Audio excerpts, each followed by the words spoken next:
All 6 episodes of Loki are now streaming on Disney Plus. The season finale just premiered earlier, and I can't wait to talk to you guys all about the show. But before we get started, a couple of heads ups. Number one, I'm going to give you my first spoiler warning right now for episodes 1 to 5. So if you've not seen any of the season, I'm going to talk in detail about the first 5 episodes, and then I'll give you a second spoiler warning later on, where I'll talk to you guys about the season finale. So without further ado, here we go. Halfway through Avengers Endgame, as the heroes were trying to get the Infinity Stones to kill Thanos, eventually Loki managed to get his hands on the Tesseract and escape. In so, he created a rift in the timeline, another branch of it, and he ends up in the desert, where he's captured by the Time Variance Authority, who take him in basically to get rid of him and to reset the timeline to its linear state. Eventually, he runs into Agent Mobius, played by Owen Wilson, who's like, wait, don't prune him, I need him for something. And he starts to investigate him and try to understand his character, and the reason for that being because another variant of Loki seems to be going around to different parts of the timeline and causing some havoc in the process and killing members of the TVA in order to essentially take down the organization. That's essentially what you get for the first 2 episodes. That's the plot you're following. And what I think is so interesting about it is that thing I mentioned somewhere in there about how they're trying to understand Loki. One of the things that I really love about these shows so far has been exploring characters that may not have always had the full, potential of being explored in the movies. Sometimes you're just running around from character to character and you miss out a few moments. Loki has had a lot of appearances in the MCU before, but I always feel like there were things that could have been explored even further and could have been expanded upon. And that's exactly what this show does, which is expand on Loki's psyche and what makes him tick. As the first episode progresses and he literally watches his life flash before his eyes, he essentially starts to understand what his place in the world is, the universe is, and trying to understand that maybe everything isn't what it's meant to be, and that his glorious purpose, the thing that he's after, it might not be the thing that it's been all that built up to be. But at the same time, trying to understand his actual purpose and how he can essentially redeem himself, and he can maybe create a different future for himself. And maybe stopping this Loki, the one that's constantly going around and making things, awful, could be the key to doing that. And as he's helping Mobius, played by Owen Wilson, who is really, really good in this, you get to know a little bit more about the TVA itself and its workings and about how they're keeping things running. For example, for them, major events that may have happened before that we know of could be insignificant.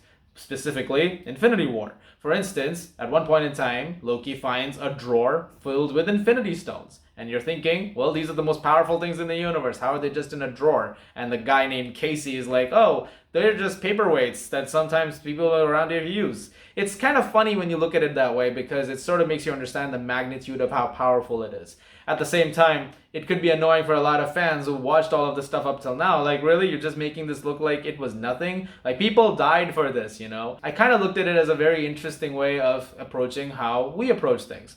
For us, if we want to look at a Marvel movie, you'll probably be like, oh my god, this is the greatest thing ever. But to anybody who's outside of it, it's like, it's just a movie. It's a small little thing. So for the TVA, it's a small little thing. It's a thing that happened. For us, it's like, oh my god, that was a big earth-shattering thing. But what if there was a higher power? It was just like, had to happen. It's like, just keeps going on. It's kind of crazy when you think about it that way. Eventually, as they're chasing this variant, they do run into her, played by Sophia Di Martino and named Sylvie. This is by far my favorite aspect of the entire show. Her character is excellent.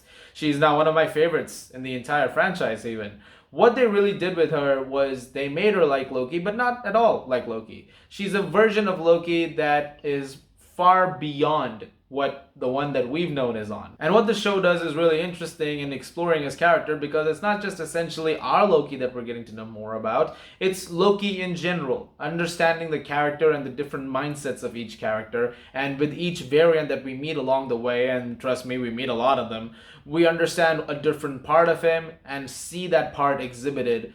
And I thought that was easily very, very, compelling, and it made for a character study that was incredibly unique, weird, bizarre, and exactly what I wanted. Kate Herron and Michael Waldron, the two people who brought this show together, they've done an excellent job of curating that and curating a character based on multiple characters, versions of the character that we see in this, and making a very compelling narrative out of it. Sylvie is the pinnacle of that in a lot of ways because that's the person who's really with Loki, the one that we know for the most time, and she's incredible. and what she brings to the table in terms of her conversations, understanding her tragedies, why she's doing what she's doing, because there is a reason for it, which is also extremely important, especially when you're telling a story like this, where you're following this character for a major chunk of the entire season. And DiMartino does such an incredible job of bringing that to life that she was instantly very compelling. The dynamic that she eventually builds with the Loki that we know, especially since they don't have much in common, that friendship of relationship of sorts that they eventually form, is also really great, and it is very compelling, and it is also the most fascinating part of the entire season for me. I keep going back to that because really that's what this is. This is more a character study than anything else, but eventually we are leading to a bad guy or someone. We are leading to that. But as we're here, we're understanding the flaws, the pros and cons of each version of Loki and each variant, as well as the universes that they've, created as a result of that. Natalie Holt also gets a shout out here for her score. This might be my favorite score in the MCU now. It's beautiful. The use of theremin, choir at some point in time, and orchestra, it is remarkable. She has done an incredible job, and I'm really, really hoping they do a physical release of the soundtrack because it's digitally available right now, volume 1 at least. Volume 2 will come later. But I need this thing on like a disc or a vinyl or something like that. It is beautiful. But easily the best thing I can say about it, even in the first 5 episodes, is that it seemed to have a plan. I would say episode 3 is probably the only one which feels like a pause button because you were at this place Lamentis, which is falling apart, and the 2 Lokis are trying to get out of there. And yeah, it can feel a little slow at times. It can feel like the pace really drops there for about 15 minutes or so. But aside from that, the first 5 episodes really do maintain that really interesting arc. As you're eventually looking into the TVA and you meet Judge Renslayer, played by Gugu Mbatha-Raw, and you understand what she's trying to do and how she's answering to these timekeepers who are essentially keeping the flow of time active, you're essentially trying to understand the mystery of who's really running the TVA. Or is anyone actually running the TVA? Because a lot of this show is also focused on what's real and what isn't real. Because eventually you find out that all of TVA is a bunch of variants. These people are not really the people who they say they are. So while they're hunting variants, they themselves are versions that aren't really supposed to exist, and they're also going around in a loop doing certain duties. And that can also be very interesting to explore. Eventually when you get to Mobius's realization of that, and you try to understand what he's lost in the process and what he wants, and you sort of explore certain things that he's liked and disliked over the years, you're understanding that his character is also someone who's trying to get out. And that's essentially what you're also getting here. You're trying to get redemption arcs for everybody, and you're also trying to essentially give them another route, a free will option, if you will, which doesn't seem to exist because according to the rules, everything is set in a specific structure. And so as the things progress and as eventually our Loki gets pruned, he gets sent into the void where he meets a lot of other variants of Loki. These are all very colorful and interesting individuals. The gem over here being Richard E. Grant as classic Loki. And there's also Alligator Loki, who is amazing. That was awesome. I really, really like that. So when you eventually get there and you're understanding a little more about who's running the show, things become a lot clearer, but also the dynamics become clearer. And by this point in time, in this real, literal end of the world scenario, you care for these characters. That is a testament to good writing and direction and actually maintaining a structure. Because eventually, as we approach the season finale, they seem to stick the landing on the finale. And I would say that this is the one out of the 3 shows that really manages to nail exactly what it's going for. Which is where I come to my second spoiler warning. So you have been warned. This is the episode that just dropped.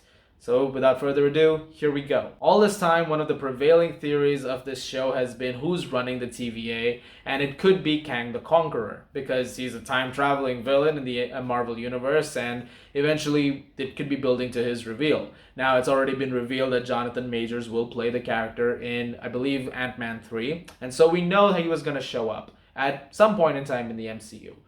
Well, surprise, it turns out he's the one who is running the show over here. He's essentially using the TVA as a front of that to keep the timeline flowing, to make sure that no more catastrophes happen in the process, but essentially causing a lot of damage along the way and playing with the concept of free will. Essentially, it becomes like a game for him, and I thought this was very, very interesting because it tied into the message of the entire show, the idea of what a person can be, a natural path which is designated for them? Is that the answer? Or is it something more deep in order to find yourself? It's somewhat of a road not taken scenario. It's like, okay, I took the road less traveled, but it's like, what about the other one? It's like, we often think about it like, what was the choice? The natural path going forward or the one that sort of diverted down another way? And that's essentially the show's message too. We've known Loki as a villain. We've known him redeem himself eventually. But before we even get to that, what if we can understand the character way before and stop any of that from happening and change that and essentially have a new look at him and potentially have that be his destiny going forward? But at the same time, if everything seems written, then what is even the point of it? It's sort of a life question you constantly ask yourself, because you often talk about the idea of destiny and stuff that happens in our lives alone. It's like, was this all pre-planned? Is someone telling our story, or are we making our own story? This can go either way. And the show tackling those elements, I found it to be incredibly fascinating. And eventually when you get to Kang the Conqueror, that's definitely the big overall, thematic element of that, is that that's the question. What is the point of life? What exactly has all of this been building to? And not talking too much about the finale, more about it, but essentially this is really great because it sticks the landing. It sets up a season 2 in a way that doesn't feel like it's forcefully setting up a season 2. It feels like it tells a story, a contained story, while also hinting at things going forward. I can't wait to see what else they do with this character. I can't wait to see what else they do with this universe, because now we're entering a very interesting phase in this MCU phase where you can really have a lot of interesting, dynamics unfold, a lot of different situations unfold.